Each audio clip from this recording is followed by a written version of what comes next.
அட இப்படி கூட பண்ணலாமான்னு சொல்லி நானுமே யூடியூப் ஷார்ட்ஸை பார்த்து தான் இதை ட்ரை பண்ணேன். ஒரு சின்ன பாத்திரத்துல எண்ணெய், ஒரு பெரிய வெங்காயத்தை குட்டியா சாப் பண்ணி, 2 பச்சை மிளகாய் கட் பண்ணி நல்லா உப்பு போட்டு கண்ணாடி பதம் வர வரையும் வதக்கிட்டு, இஞ்சி பூண்டை வந்து நல்லா தட்டி போட்டிருக்கேன்.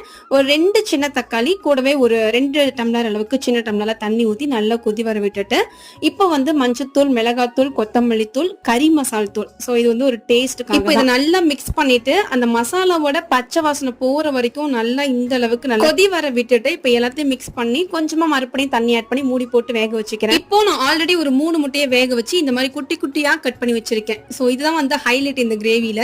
ஸோ இப்போ நான் அந்த கிரேவில லைட்டா வந்து எப்பயும் போல ஜாகரி துண்டு ஆட் பண்ணிட்டு, இப்போ நம்ம வேக வச்சிருந்த அந்த முட்டையுமே இதுல ஆட் பண்ணிட்டு எல்லாத்தையும் மிக்ஸ் கொடுத்துட்டு மீடியமான ஹீட்ல போட்டுட்டு கரெக்டா ஒரு 2-3 மினிட்ஸ் மட்டும் நல்ல மீடியமான ஹீட்ல நல்லா பெரட்டி கடைசியில வந்து கொத்தமல்லி இலை தூவி இறக்குனீங்கன்னா ரொம்ப டேஸ்டா இருந்தது. இது வந்து புது டேஸ்டா இருந்தது. கண்டிப்பா ட்ரை பண்ணி பாருங்க. இந்த மாதிரி வீடியோக்கு லைக் பண்ணி ஃபாலோ பண்ணுங்க.